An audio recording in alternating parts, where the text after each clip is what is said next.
Welcome to my fables. Please subscribe for more books read aloud. The Magic School Bus Inside the Human Body by Joanna and Bruce Deegan. It all began when Miss Frizzle showed our class a film strip about the human body. We knew trouble was about to start because we knew Miss Frizzle was the strangest teacher in the school. We're going to learn about ourselves. This should interest you, Arnold. I can't take the pressure. A film strip is only the beginning, you know. Yeah, I bet she has books about this too. When's recess? The very next day, the Frizz made us do an experiment on our own bodies. Ooh, weird. Then she announced that we were going on a class trip to the Science Museum. We were going to see an exhibit about how our bodies get energy from the food we eat. Your cells need energy to help you grow, move, talk, think, and play. Just being in Miss Frizzle's class takes all my energy. When it was time to go, everyone got back on the bus, everyone but Arnold. He was still at the picnic table, daydreaming and eating a bag of cheesy Wheezies. When you eat, your body digests the food so your cells can use it to make energy. Hurry up, Arnold, called Miss Frizzle. She reached for the ignition key, but instead, she pushed a strange little button nearby. Arnold's really out to lunch. At once, we started shrinking and spinning through the air. From inside, we couldn't see what was happening. All we knew was that we landed suddenly. Gulp! Hey, where's the bus? And then we were going down a dark tunnel. We had no idea where we were. But as usual, Miss Frizzle knew. She said we were inside a human body going down the esophagus, the tube that leads from the mouth to the stomach. Most of us were too upset about leaving Arnold behind to pay much attention. Where's Arnold? He got left. That's what happens when you eat junk food. I thought we were going to the museum. There's been a slight change of plans. We're being digested instead.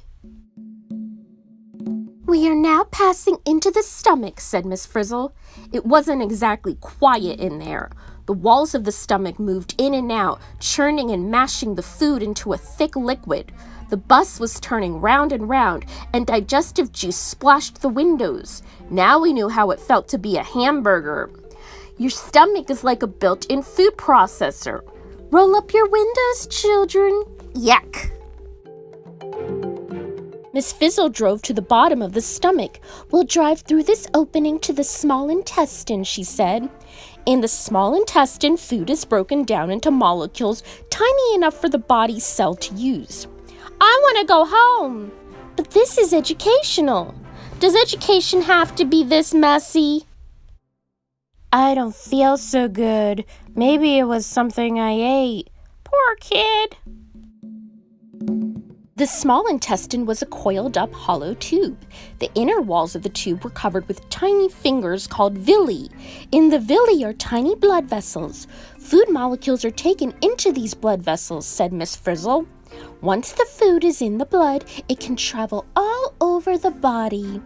We felt ourselves getting even smaller, and Miss Frizzle started driving into one of the villi. She was going straight into a blood vessel.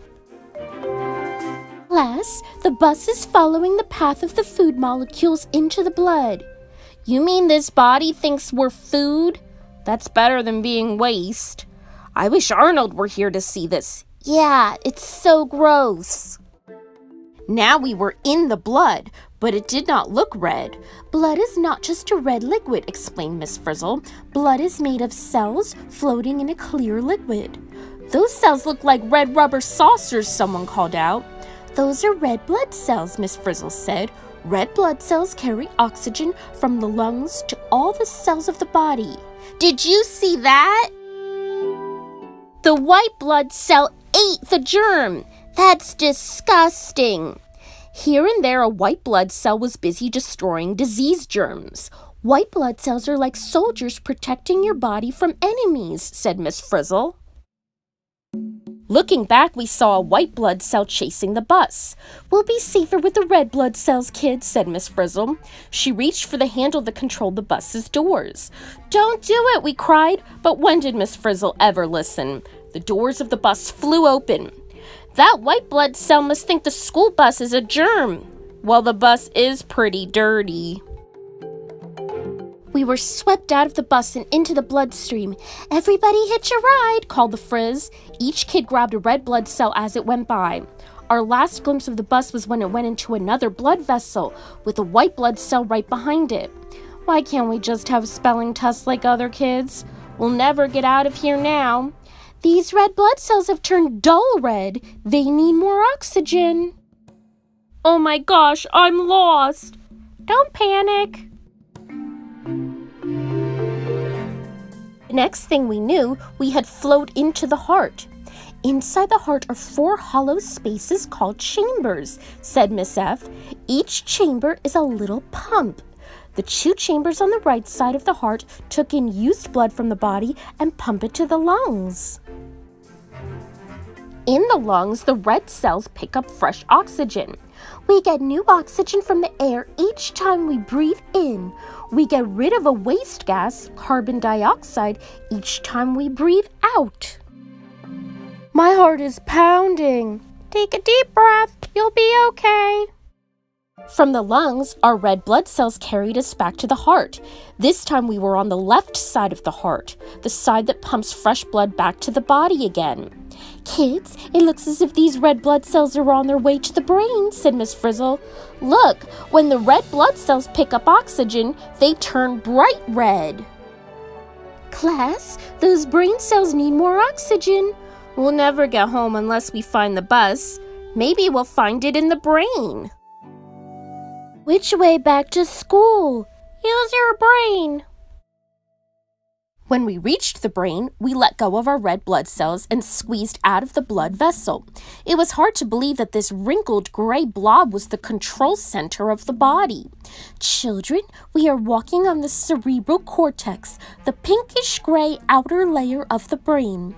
Without it, we couldn't see, hear, smell, touch, taste, talk, move, or think." Miss Frizzle said the brain is made of billions of busy nerve cells. They are constantly sending and receiving messages from the eyes, ears, muscles, and other parts of the body.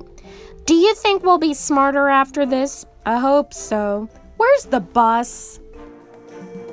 "Let's see.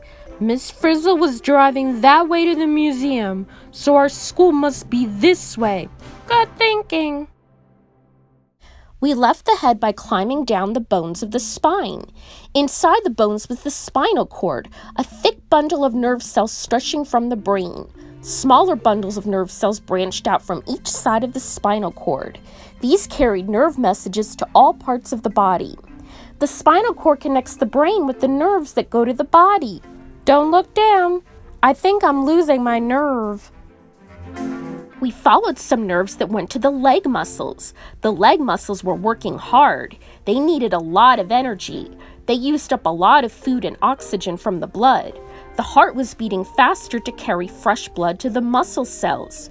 "Children, we are sliding on a muscle. From here, we'll return to the bloodstream."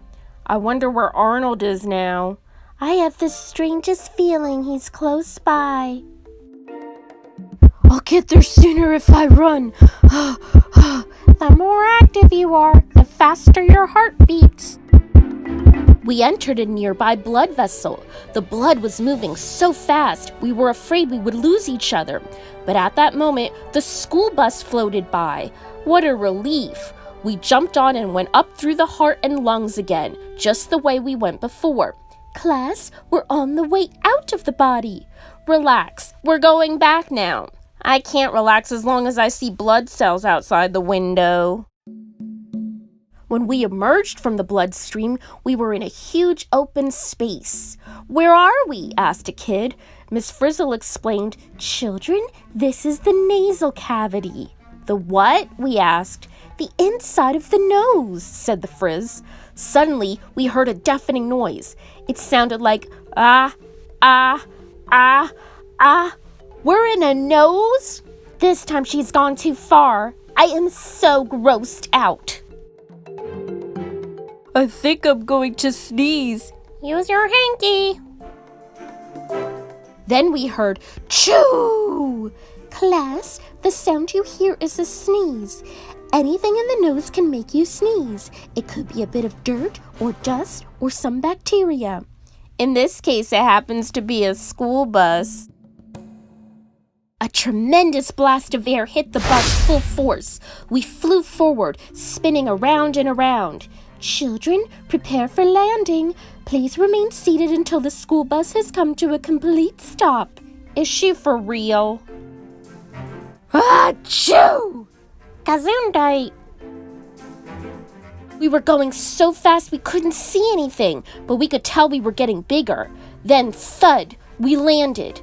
There we were, back at school, and there was Arnold in the school parking lot blowing his nose. We're back! Arnold, we said, the trip was amazing. You should have been there. Where were you? Back in the classroom, it was business as usual. Miss Frizzle made us draw a chart of the human body for the bulletin board. Can we slip these kidneys in behind the intestines? Kidneys? Liver? I guess we didn't have time to go there. Thank goodness. What a trip! I'd like to go to the lungs again. I'd rather go to Hawaii. At last, everything was quiet in Miss Frizzle's class. Everything, of course, except her dress. She must buy her clothes in outer space.